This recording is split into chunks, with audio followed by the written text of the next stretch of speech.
Hey y'all, welcome back. We are still reading Black Marxism. We're on part 3, Black Radicalism and Marxist Theory, chapter 10, C.L.R. James and the Black Radical Tradition. And this next section is really short and I'm just going to keep it at this section because the next section after this one, girl, she is a little bit long. It's Black Radicals in the Metropole, which is the long one. So we'll save that for another video. But this one is British Socialism. So let's get into it. I hope all is well.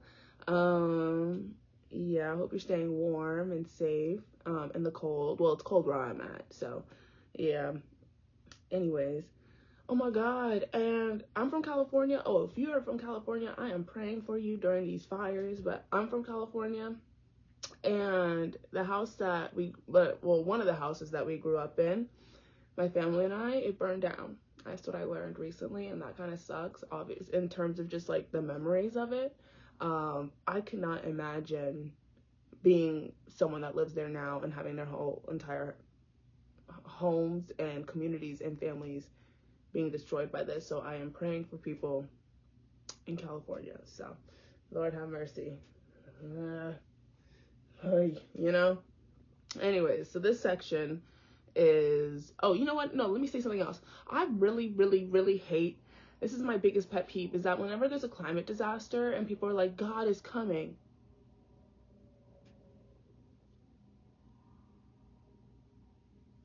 No, he's not.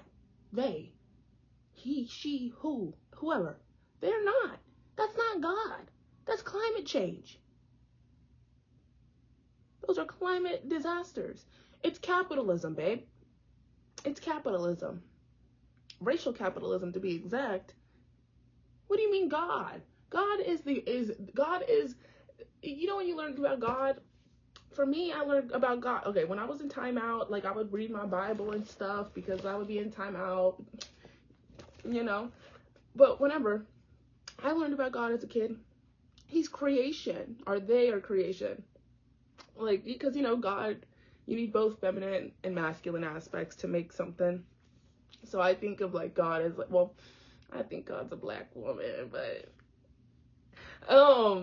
God is creation, and of course there is destruction and death and chaos that comes with that other aspect of creation and birth and growth, you know. Oh, and he checks my grandfather. Girl, so much stuff is going on. My mom got COVID. My nana might have to go to the emergency room. Hey, how is Nana? Sorry, I should have done this beforehand. And how are you? I'm also taking care of my mom. Anyways, God is not coming when there's a climate disaster, babe. That's capitalism. If anything, it's the devil. But mind you. Anyways, sorry. Thank you for being here throughout the whole entire intro. So right now we're reading the section British Socialism. The socialist traditions in the British metropole, to which Anglophone blacks of Africa and the Caribbean were exposed, differed decidedly from those of their Francophone and American counterparts.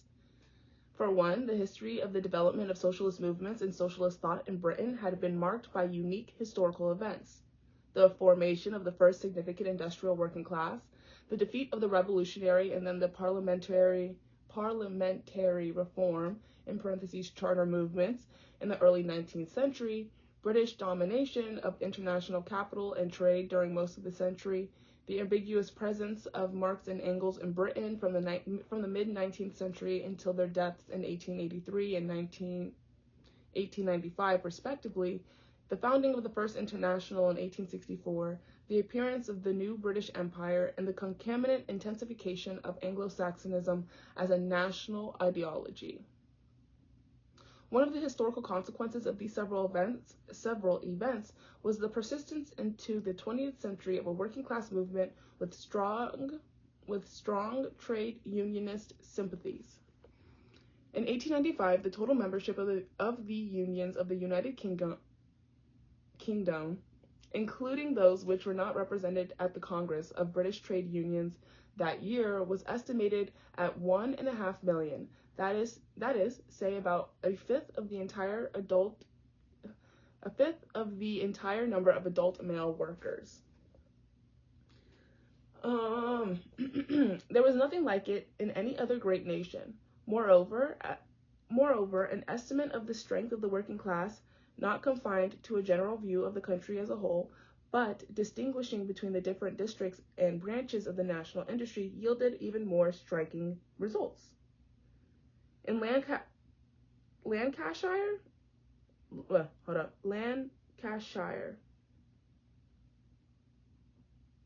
don't make fun of me.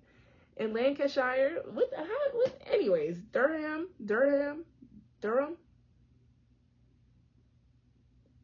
It's spelled Durham, but in my head, I feel like it should be pronounced Durham. Don't make fun of me. And Northumberland. Okay. The trade unions contained at least a tenth of the entire population and half the adult male workers. It would be true to say that the Lancashire cotton spinner or weaver, the miner in Durham, or the Northumberland, I don't know why, okay, membership of a trade union was in practice compulsory. Indeed, the size of this army of workmen was perhaps the best security that the unions would pursue a prudent policy. In a highly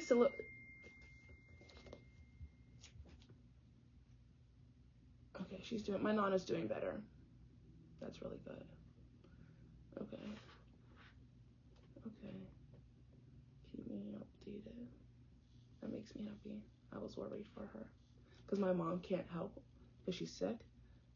Keep me updated and let me know if/when you need anything, and I got you. Okay.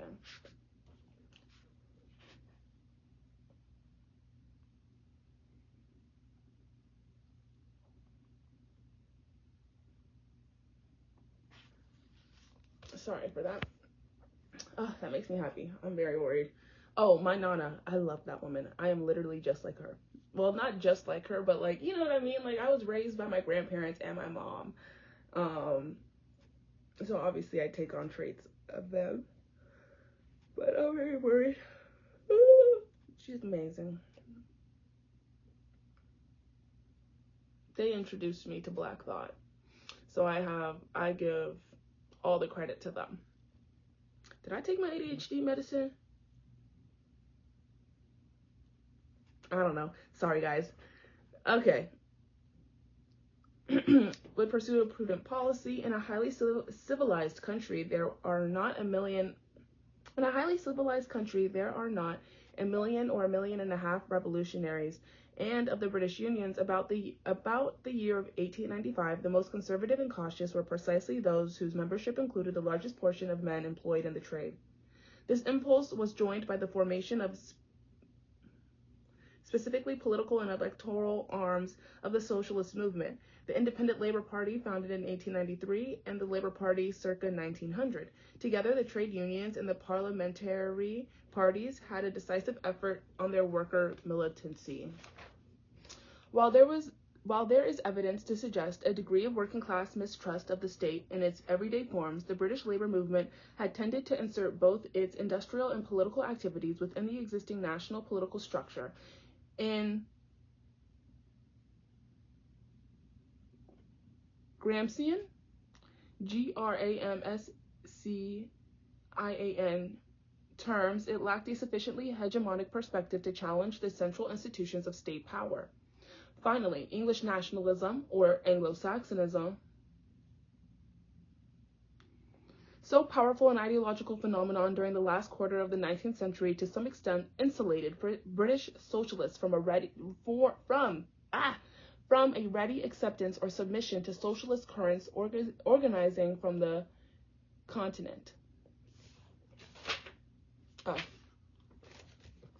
The political and ideological impacts of organizations like the Marxian Henry Heideman's Socialist Democratic Federation, 1883, which exhibited its founders' hostility to trade unionism, William Morris's Patrician Socialist League, 1885, and the Socialist Labor Party, circa 1900, inspired by the visionary American intellectual Daniel DeLeon, D-E-L-E-O-N,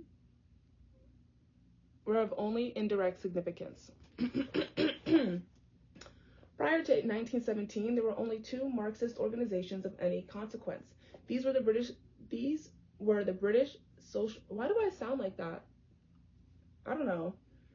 Were the British Socialist Party, BSP, and the Socialist Labor Party, SLP.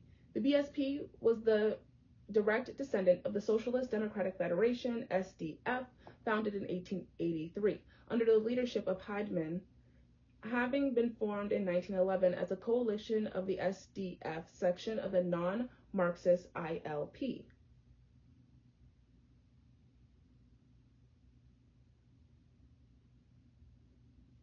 Where's ILP? International Labor Party is what I'm assuming.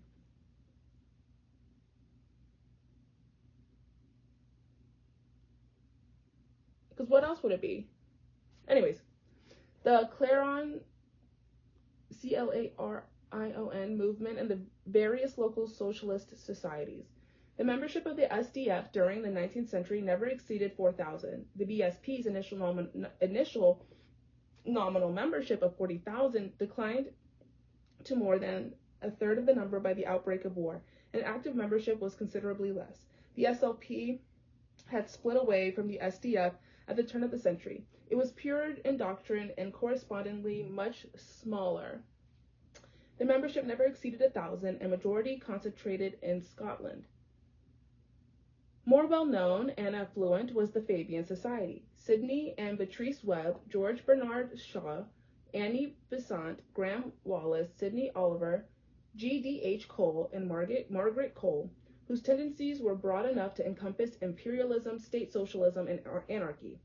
Their mark would be more enduring in British thought, not the least for their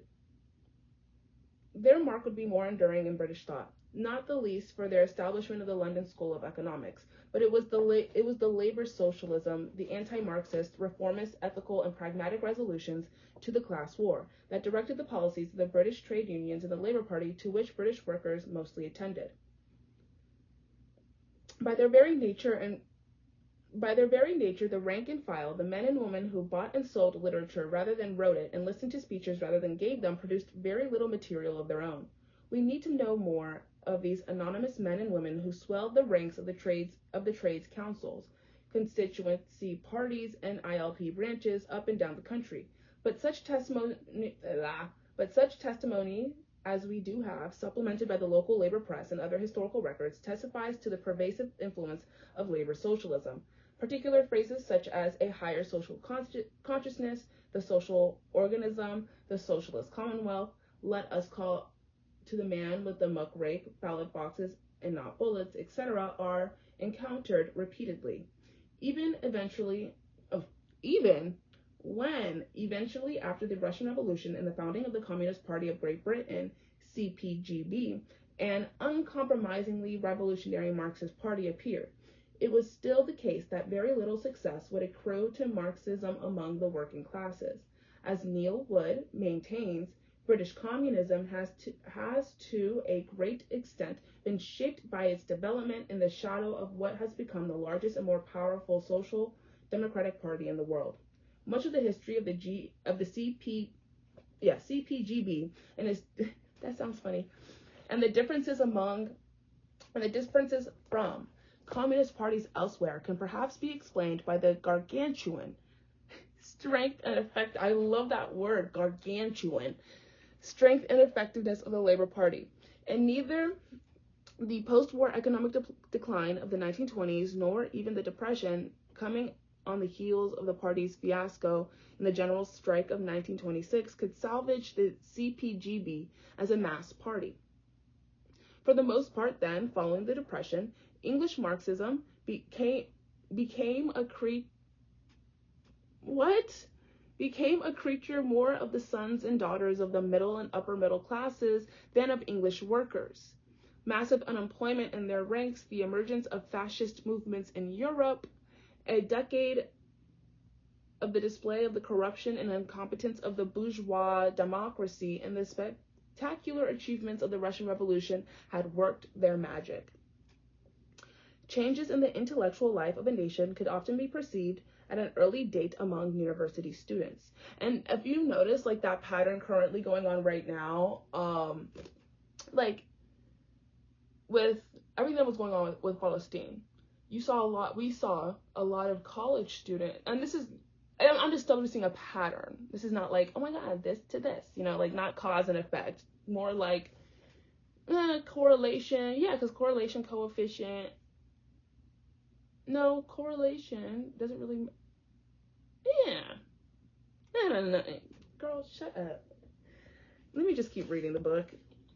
Changes in the intellectual life of the nation can often be perceived as no, because you can see it with a lot of university students. I mean, there are a lot of university students that were Zionist. That doesn't surprise me, because there are a lot of university students who are white supremacists. And because it's the ideology is white supremacy. If you notice the patterns with Manifest Destiny, that God gave us this right to this land, and we're going to wipe out the indigenous people. It's the same thing that happened here in America with the indigenous people. Like, if you notice those patterns, blah blah blah blah blah. But we saw. Oh, sorry, that scared me. You know what? Let's keep going. But it's just interesting. Prior to the 1930s, British students had never exhibited the political fervor so charismatic on the continent. Consequently, it must have been with some satisfaction that Karl Radek was able to announce to the Congress of Soviet Writers in 1934 that in the heart of the bourgeois England, in Oxford, there were sons of the bourgeoisie received their final polish. We observe that the crystallization of a group which sees salvation only together with the proletariat. Where's my pen? I need to make a note of that.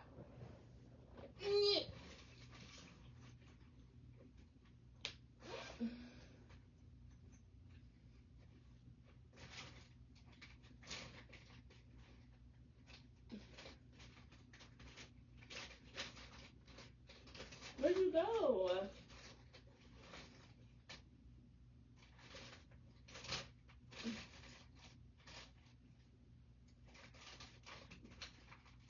That was almost empty. Oh, I know where she's at. 1 second. She's right here. 1 second. Oh my goodness. Sorry for the delay.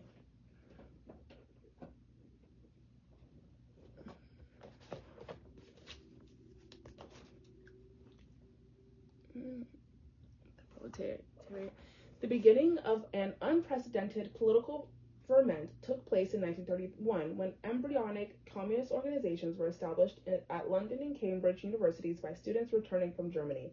A Marxist society saw the light of day at the London School of Economics in 1931, and the Radical Cosmopolitan Society replaced the old International Society.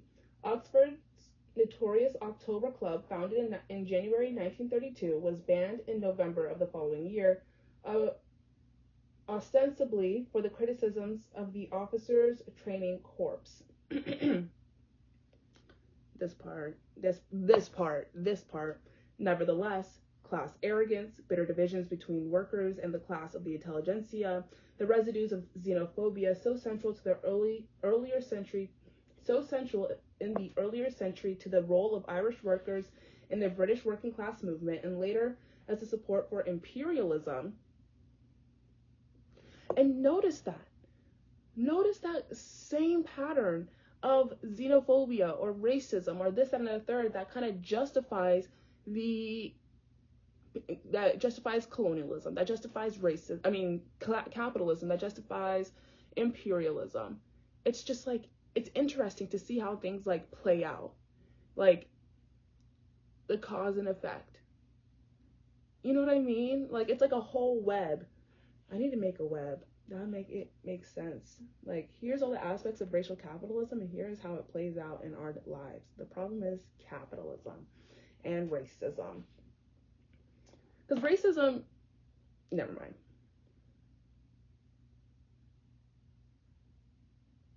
Okay, so central to the earlier, the residues of xenophobia, so central to the earlier century of the role of Irish workers in the British working class movement, and later as a support for imperialism, all worked against the possibility of the British communist movement becoming a dominant force among the country's proletariat.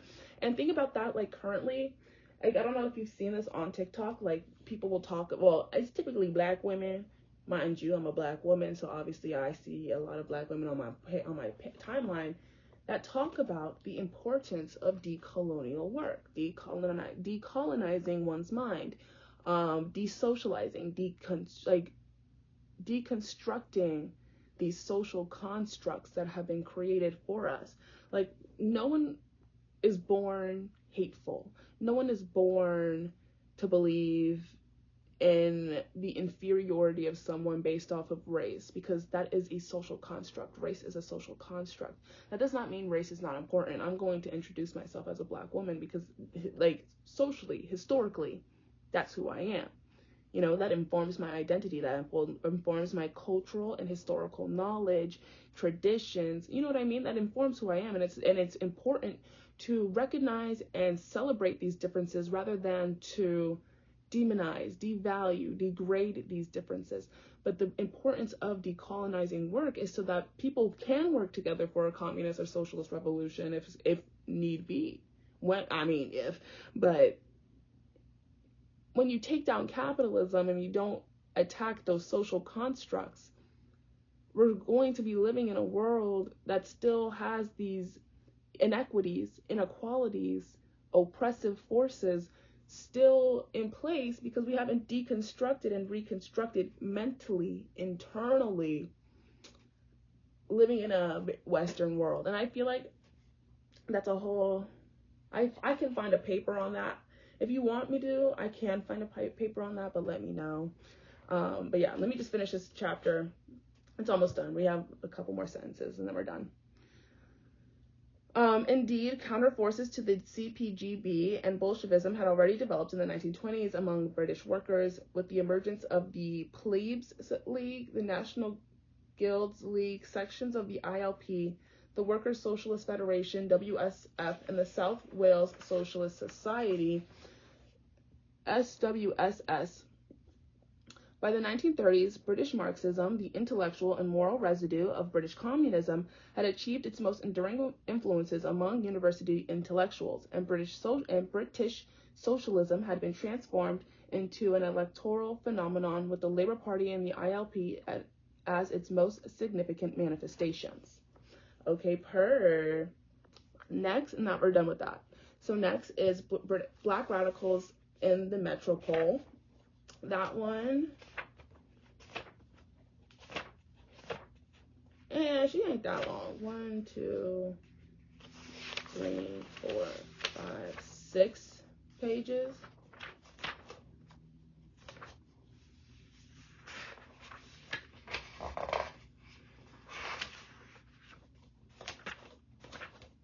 Oh, that's not bad. That's not bad. It's not bad. 6, 4, and 4. Those are the next sections. 6, 4, and 4. And then we're on Richard Wright, and then the ending, and then we're done. But anyways, thank you so much for listening. I really appreciate it. I hope you have a good day. I hope you're staying safe. And yeah, thank you.